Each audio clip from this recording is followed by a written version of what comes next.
برج الدلو. حبايبي برج الدلو، هتكلم معاكم عن مرحلة بدايتها أول يومين صعبين عشان أكون واضح، لكن بعد كده معاكم 4 أيام من أفضل أيام الشهر. تاني، أول يومين صعبين، لكن بعد كده 4 أيام من أفضل الأيام. هتكلم معاكم عن سبب تلك الطاقة التي ستلازمكم خلال المرحلة اللي هتحدث عنها. لكن تنويه كده، الناس اللي بتتابعنا من غير اشتراك، في زرار اسمه اشتراك او سبسكرايب على حسب ما بيظهر لك، وفعل الجرس، دوس عليه ودوس على تفعيل الجرس. خلاص بقيت معانا في القناة. ده انت حابب تشوفنا تاني، يعني لو انت عايز تشوفنا تاني. طب ايه الحكاية؟ الحكاية ان انت عندك تحرك في البداية من الممكن ان يشعل الاحداث. اول يومين نوعا ما فيهم بعض التوترات، يوم 5 ويوم 6. مشاكل تظهر على السطح، توترات من الممكن أن يحدث. في انتقال هام جدا للزهرة في نفس اليوم، بداية من يوم 5، وده أنا اتكلمت فيه عنه في حلقة مخصوص، ارجعوا لها في القناة. لكن أنا هنا أتحدث عن تحركات القمر التي تؤثر مع الجميع. هتكلم بالتفصيل، لكن الناس اللي عايزه قراءه خاصه تابعني اخر حلقه عشان اقول لك ازاي القراءه بتتم. هي بكشف لك كل شيء في حياتك، وبعرفك كل حاجه عن حياتك لسنوات قادمه، والناس اللي حواليك ونواياهم وكل شيء. اللي عايز قراءه انتظرني لاخر حلقه عشان نعرف ازاي القراءه بتتم، ونبدا في حلقه هامه جدا لحبايبي برج الدلو. السلام عليكم ورحمه الله وبركاته. برج الدلو من يوم 5 الى يوم 10 شهر يونيو 2023. تأثيرات القمر مختلفة عن تأثيرات الزهرة اللي انا قلت لكم عليها في البداية. تابعوا الحلقة بحلقة خاصة بتأثيرات الزهرة في برج الأسد بداية من يوم 5. لكن هنا نتحدث عن تأثيرات القمر. القمر في بيتك ال 12 يوم 5 و6، بيت صعب، برج الجدي. القمر بعدها ينتقل إلى برجك، بيتك الأول، بداية من يوم 7. أنت الأكثر سعادة. 7 و8 القمر ينتقل إلى بيتك الأول برج الدلو. بعد ذلك ينتقل القمر إلى برج الحوت، بيتك الثاني، بيت الأموال. فهنا في تغيير كبير للأحوال. أيام 9 و10 في بيت الثاني. نتحدث من البداية عن التحذيرات اللي لازم نعبرها أول يومين. هي انتقال القمر إلى بيتك ال 12. ماذا يحدث بهذا التحرك اللي مش مريح شوية؟ من الممكن أن تكتشف أمور كانت في الخفاء، أو نوايا شخصيات، أو تكتشف أنك كنت على حق بتغير مشاعرك على بعض الأشخاص. فأنت ستكون أكثر، هنقول، مواجهة بشراسة، وإنهاء ما كان يعطل طريقك أو تعب مشاعرك. مرحلة مهمة جدا في إنك تبدأ تلملم الجروح وتبدأ تظبط امورك. وفترة اللي يروح يروح، المهم ان انت ترجع لك روحك، ترجع لك حياتك.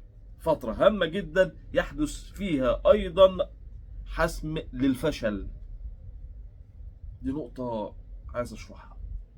حسم للفشل يعني اي امر انت حصل فيه،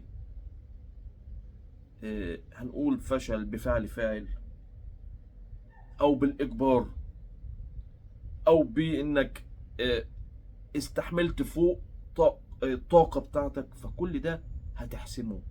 الفشل اللي ممكن اي حد مر بيه هتحاول انك تنهيه من جذوره، وده هينهي حاجات كتير، او ممكن ينهي علاقات كتير خلال الفترة، خاصة في الصداقات وفي بعض العلاقات العاطفية. عشان كده انا بقول انتوا هتنهوا الفشل اللي مريتوا بيه، وهتعدلوا كتير فيه. يوم 7 و8، وهنا نتكلم أو نتحدث عن السعادة بانتقال القمر إلى برجك، وبداية انفراجة حقيقية، وبداية لجني ثمار عند البعض. أنت النجم خلال الفترة، أنت الشخص الظاهر، هتبقى في أفضل المظاهر، ولديكم طاقة حواليكم كده بتخلي الناس بتنجذب إليكم. هيبقى في جاذبية ليكم كده خلال اليومين. أيضا خلال المرحلة هتبدأ أفكار مالية وانفراجة بالنسبة للعمل والمال، علاقات جديدة عاطفية على وشك الحدوث بداية من يوم 7. يعني علاقات تعويضية، أنا بسميها كده في حياتكم، علاقات تعويضية لشخصيات كانت عبارة عن علاقات سامة في حياتكم. أيضا خلال المرحلة الصحة، يعني هتبدأ تبص لصحتك، هتبدأ إنك تظبط نفسك، ستايلك، هنقول هتقلع عن عادات مثلا، هتبدأ تشوف ازاي تعالج مثلا امر ما فيك، او لا يعني مثلا لا قدر الله في مرض، هتلاقي بتبص لنفسك في الحتة دي، هتبدأ تهتم لنفسك في ده. فترة مهمة جدا، ومن اكثر الفترات اللي فيها هتستقر على وضع افضل. القمر يوم 9 و10 ينتقل لبيتك التاني. ايه اللي هيحصل؟ ده بيت المال.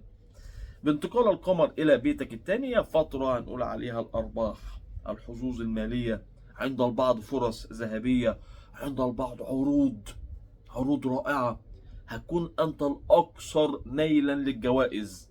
فالفترة يحدث فيها بأمر الله تيسير للأحوال، وكل شخص هيجد نفسه في المكان اللي يناسبه، أو المكان المناسب له، أو وضعك الحقيقي. يعني من الممكن أن يحدث ترقيات، من الممكن أن يحدث عند البعض ممكن تعويضات، عند البعض من الممكن هنقول مثلا مبالغ مالية ممكن تجيله. كل شخص هيحدث معه فرق، حتى لو بالكلام، يعني مش شرط يجي لك مال، ممكن هنقول تحط في مكان افضل من المكان اللي انت فيه، يعني ينتقل من مكان لاخر. فهي فتره انت الاكثر حظ في ده، في النقله التي من الممكن ان تحدث معك.